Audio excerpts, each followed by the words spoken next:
দিলেন তারপর কার্যকর্তাদের সঙ্গে আপনার একটা সংবর্ধনা সভা মেদিনীপুরের মাটিতে দাঁড়িয়ে আওয়াজ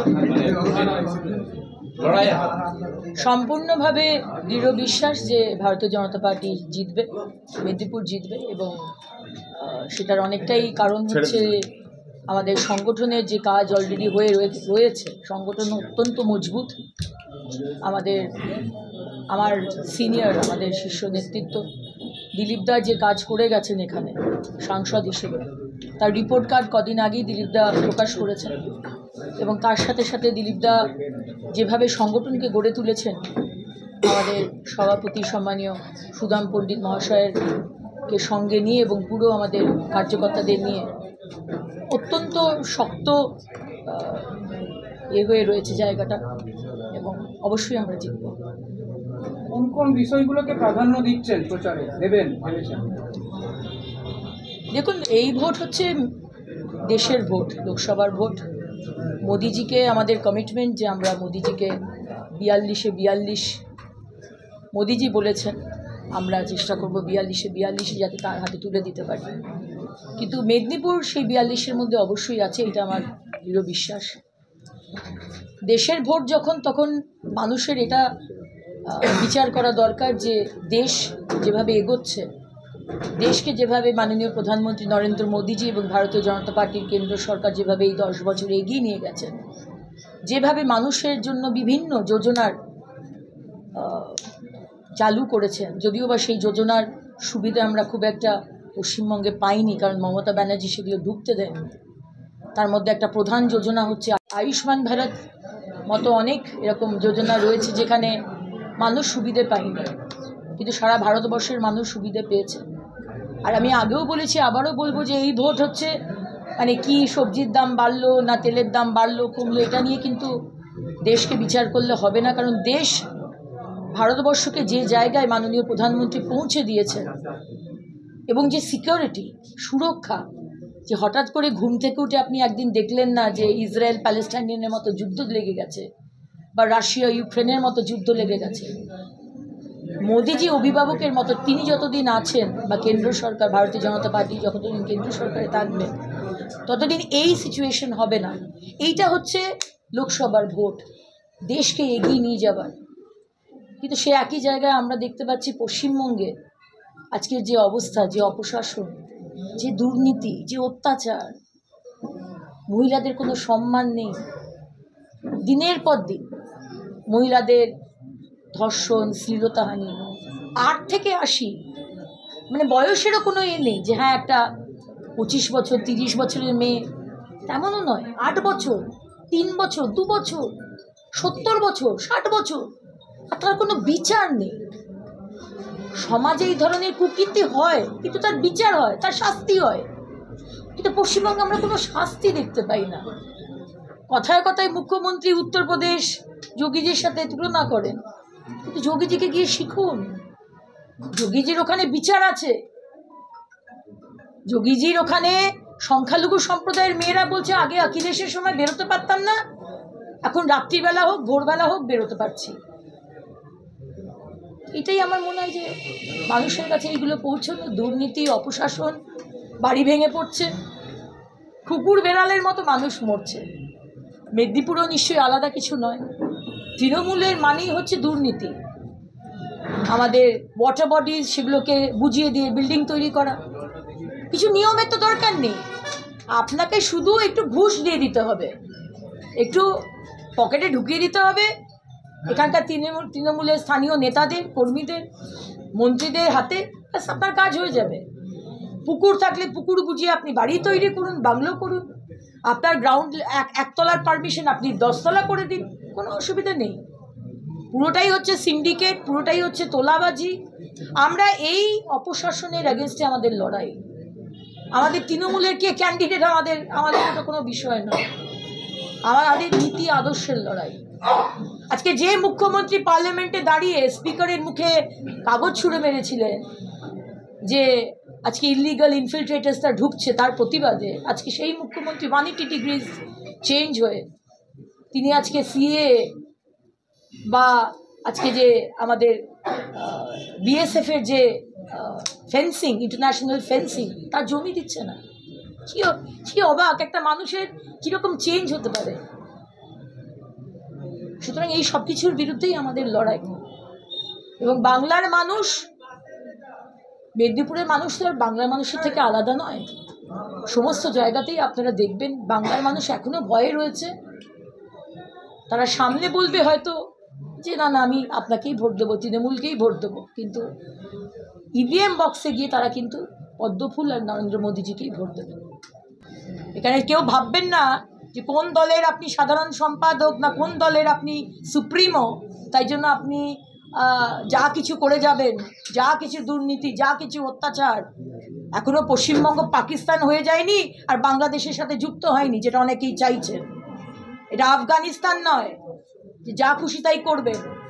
ভারতবর্ষে সংবিধান আছে, যদিও বা আমাদের মুখ্যমন্ত্রী সংবিধান হাতে বিধানসভার মধ্যে ঢুকে যখন মুখ্যমন্ত্রী হননি তখন ভাঙচুর করেছিলেন।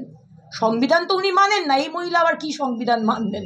সংবিধান হাতে নিয়ে যদি বিধানসভা ভাঙচুর করেন, সংবিধান তো তিনি মানেন না। কিন্তু ভাববেন না আপনি আইনের ওপর হয়ে গেছেন। আইনের ওপরে কেউ নয় ভারতবর্ষে। সুতরাং যদি কেউ চুরি করে থাকে, পাবলিক মানি, আমার আপনার টাকা চুরি করে থাকে, শাস্তি পেতে হবে, জেলেও যেতে হবে। যদি এখানে তৃণমূল জুন মালিয়াকে ক্যান্ডিডেট করেছে, আপনার কি মনে হচ্ছে যে কি মানে আপনার সহজ হলো না লড়াইটা, না কঠিন? দেখুন, আমি সহজ বা লড়াই বলবো কি করে, যেখানে জুন মালিয়াকে আমি সেই তার সাথে আমার কোনো লড়াইই নেই, আমি তাকে আবার কিসের সহজ আর কিসের ডিফিকাল্ট। আমার লড়াই মমতা ব্যানার্জির সাথে। আমাদের লড়াই টিএমসির অপশাসনের বিরুদ্ধে, তাদের নীতি আদর্শের বিরুদ্ধে। তাদের এক নীতি বলতো, যখন স্পিকারের মুখে কাগজ ছুঁড়ে মেরেছিলেন যে বাংলাদেশ থেকে ইনফিল্ট্রেটার্সরা ঢুকছে, তখন কাগজটা ছুঁড়ে মারলেন। মুখ্যমন্ত্রী হওয়ার পরে নীতি আদর্শ চেঞ্জ হয়ে গেল। এখন শেখ শাহজাহানকে সাপোর্ট করছেন, কারণ শেখ শাহজাহানই তো ওই রোহিঙ্গাদের ভেতরে ঢোকায় পশ্চিমবঙ্গে। শেখ শাহজাহান অ্যারেস্ট হয়েছে, বাকি তার গুন্ডারা তো অ্যারেস্ট হয়নি। আর সেই রোহিঙ্গারাই হচ্ছে এই মুখ্যমন্ত্রীর ভোট ব্যাংক, যার কোনো নীতি আদর্শ নেই, যে at the drop of a hat যে তার নীতি আদর্শ চেঞ্জ করে নেয়। আমাদের লড়াই তার বিরুদ্ধে। June Malia is nobody. এই ভোটের সময় কেন্দ্রীয় যে বাহিনী এসেছে তাকে সরাসরি স্বরাষ্ট্র মন্ত্রকে রিপোর্ট করতে বলা হচ্ছে, প্রতিদিনই তারা রিপোর্ট করবে। কি বলবেন যে ভোটের সময় কি আগে যে ভোটগুলোতে সেগুলোতে ব্যবহার করা হয়নি বলে কি? দেখুন, আমি সেন্ট্রাল ফোর্সের বিষয়ে বলতে পারবো না, কারণ কি সেন্ট্রাল ফোর্সের আমি তো আজকে সবেই মেদিনীপুরে এলাম। কিন্তু আমরা এটা দেখেছি যে সেন্ট্রাল ফোর্সকে লোকাল পুলিশ তারা মিসইউজ করে তারা তাদের কাজ করতে দেয়নি। সুতরাং এবং সেন্ট্রাল ফোর্স থাকা সত্ত্বেও বহু জায়গায় পঞ্চায়েত ভোটেও অনেক জায়গাতে সেন্ট্রাল ফোর্স ছিল, কিন্তু ভোট করতে দেওয়া হয়নি। সুতরাং আমরা এবারে কোনো রকম জায়গা খালি রাখবো না, কোনো যেখানে আমাদের কোনো লুপ হোল আমরা সেটা রাখবো না। মানুষ যে কাউকে ভোট দিতে পারে, সেখানে আমাদের কোনো সে নেই, কিন্তু মানুষ যেন ভোট দিতে পারে, মানুষ যেন বাড়ি থেকে বেরিয়েছে বুথ অব্দি যেন যেতে পারে। মাল্টি স্টোরেজের নিচে তৃণমূলের গুন্ডারা দাঁড়িয়ে রয়েছে, কি বৌদি নিচে নামবেন নাকি? আর মাঝে মাঝে এই শার্টটাকে তুলে কি বলে চেম্বারটা দেখানো, ওইসব নাটকবাজি। মুখ্যমন্ত্রী মমতা বন্দ্যোপাধ্যায় এখনো সময় আছে, সতর্ক করে দিন, সতর্ক করে দিন। কারণ আমরাও কিন্তু আঙুল চুষতে এখানে আসিনি, ঠিক না? আমরাও জিততে এসেছি, আর মানুষ যাতে ভোট দিতে যেতে পারে আমরা কিন্তু সেটা এনশিওর করব। দিলীপ ঘোষ সাংসদ ছিলেন, উনি এখন অন্য জায়গায় প্রতিনিধিত্ব করছেন, তো উনি কি আপনার প্রচারে আসবেন? অবশ্যই আসবেন, সেরকমই দিলীপদার সাথে কথা হয়েছে। দিলীপদা বলেছেন আমাদের 13ই মে আমাদের আসানসোল দুর্গাপুরের ভোট, আর মেদিনীপুরের ভোট হচ্ছে 25শে মে। সুতরাং 13-র পরে দিলীপদা বলেছেন দিলীপদা এখানে আসবেন, আমাদের সঙ্গে কাঁধে কাঁধ মিলিয়ে উনি প্রচার করবেন। একটা জিনিস বলছি, আপনার এখানে লড়াই, এই জুন মালিয়া যেমন একজন, আপনিও তেমনই। তার সাথে সাথে একটা লড়াই দিলীপ ঘোষের একটা ছায়া আছে, যেটা নাম ঘোষণার আগে তার নামে দেওয়াল লেখন শুরু করে দিয়েছিল একদল দিলীপ ঘোষের এবং আপনাদের দলের। তাদের একটা মনের ছাপ পড়লো যে দিলীপদাকে এক্সপেকটেশন ছিল, একটা তো সেই জায়গায় মেরে ব্যাপার থাকে। কি মনে হয়? খুব স্বাভাবিক, খুব স্বাভাবিক।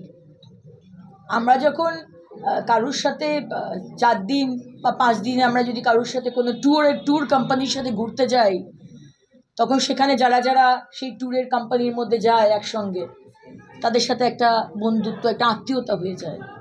আজকে 5 বছর দিলীপদা এখানে সংসার করেছে, তো সেখানে মন খারাপ হবে না? হওয়াটাই তো স্বাভাবিক। আজ আসানসোল থেকে আমি এখানে এসেছি, আমার ছেলে মেয়েদের মন খারাপ হচ্ছে না? কিন্তু এটা আমাদের বিজেপি পার্টি একটা মহাসমুদ্রের মতো।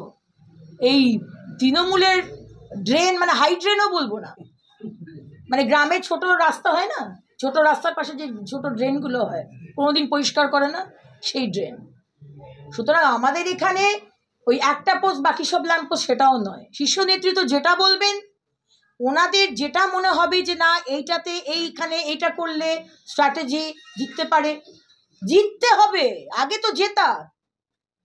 আর দিলীপদার আশীর্বাদ নিয়েই তো আমার এখানে আসা।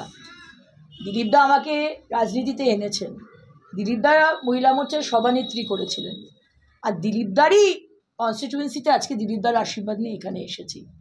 সুতরাং দিলীপদা সবসময় রয়েছেন।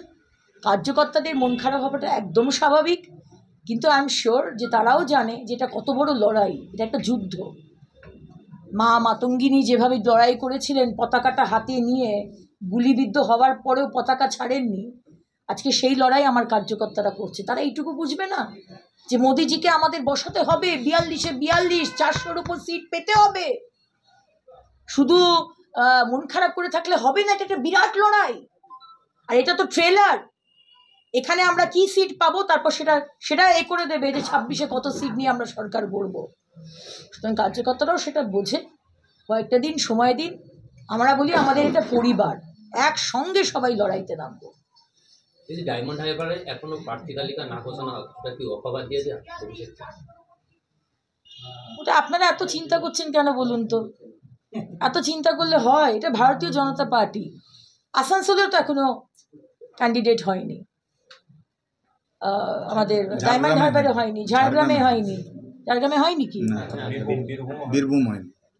না, বীরভূম তো হয়ে গেছে বোধহয়। না, হয়নি। হয়নি। তো অসুবিধা নেই কোনো। দেখুন, আমাদের সংগঠনের কাজ কমপ্লিট, রান্নাটা হয়ে গেছে, শুধু এসে খাবে। তো সেখানে কবে যাবে অগ্নিমিত্রা পাল, কবে যাবে দিলীপদা, কবে যাবে doctor Sukanta Majumdar, doesn't matter. শুধু গিয়ে প্রচার করা শুরু। আর আমাদের এখানে মুখ হচ্ছে মাননীয় প্রধানমন্ত্রী, পদ্মফুল। এখানে আমরা কোনো ফ্যাক্টরি নই। তো সেখানে ডায়মন্ড হারবারের মানুষ জানে যে কাকে ভোট দিতে হবে। সন্দেশখালি গিয়ে দেখুন, ফলতাতে গিয়ে দেখুন কীরকম সন্দেশখালি হয়ে রয়েছে এখানে। সেখানকার গুন্ডারা আজকে মানুষকে ভোট দিতে দেয়নি। লাস্ট কতগুলো ইলেকশন, সবার মজা এবার বের করা হবে, অপেক্ষা করুন।